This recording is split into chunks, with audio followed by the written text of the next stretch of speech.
Letter 26, on Old Age and Death. I was just lately telling you that I was within sight of old age. I am now afraid that I have left old age behind me, for some other word would now apply to my ears, or at any rate to my body, since old age means a time of life that is weary rather than crushed. You may rate me in the worn-out class of those who are nearing the end.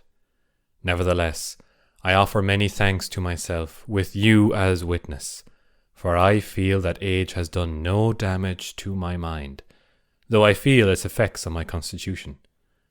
Only my vices, and the outward aids to these vices, have reached senility. My mind is strong, and rejoices that it has but slight connection with the body. It has laid aside the great part of its load. It is alert.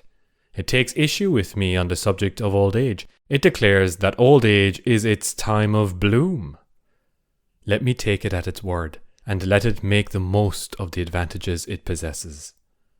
The mind bids me to do some thinking, and consider how much of this peace of spirit and moderation of character I owe to wisdom, and how much to my time of life. It bids me distinguish carefully what I cannot do and what I do not want to do. For why should one complain or regard it as a disadvantage if powers which ought to come to an end have failed?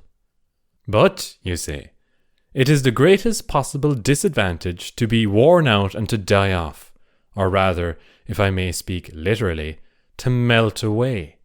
For we are not suddenly smitten and laid low, we are worn away, and every day reduces our powers to a certain extent. But is there any better end to it all than to glide off on one's proper haven when nature slips the cable? Not that there is anything painful in a shock and a sudden departure from existence. It is merely because this other way of departure is easy, a gradual withdrawal. I, at any rate, as if the test were at hand and the day were come which is to pronounce its decision concerning all the years of my life, watch over myself, and commune thus with myself.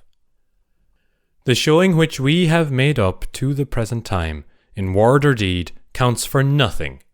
All this is but a trifling and deceitful pledge of our spirit. It is wrapped in much charlatanism.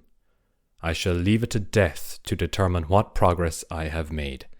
Therefore, with no faint heart I am making ready for the day when, putting aside all stage artifice and actor's rouge, I am to pass judgment upon myself, whether I am merely declaiming brave sentiments, or whether I really feel them, whether all the bold threats I have uttered against fortune are a pretense and a farce. Put aside the opinion of the world, it is always wavering and always takes both sides. Put aside the studies which you have pursued throughout your life. Death will deliver the final judgment in your case. This is what I mean, your debates and learned talks, your maxims gathered from the teachings of the wise, your cultured conversation. All these afford no proof of the real strength of your soul. Even the most timid man can deliver a bold speech.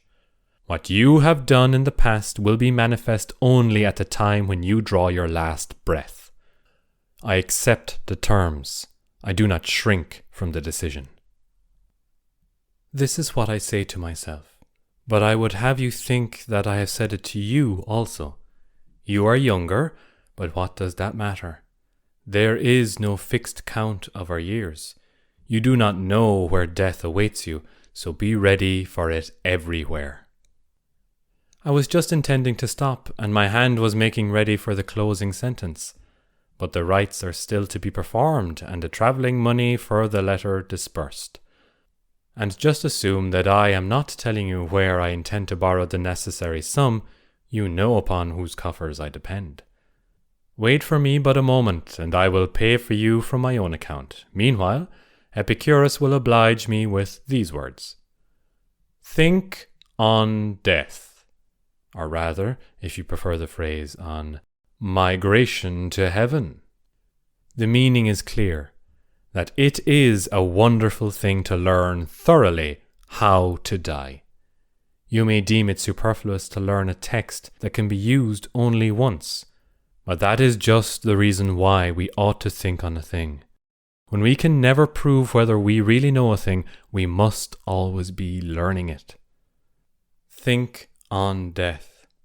In saying this, he bids us to think on freedom.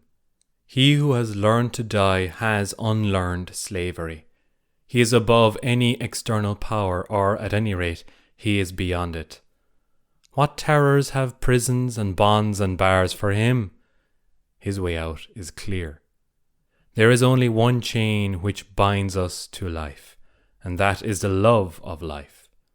The chain may not be cast off, but it may be rubbed away, so that, when necessity shall demand, nothing may retard or hinder us from being ready to do at once that which at some time we are bound to do. Farewell.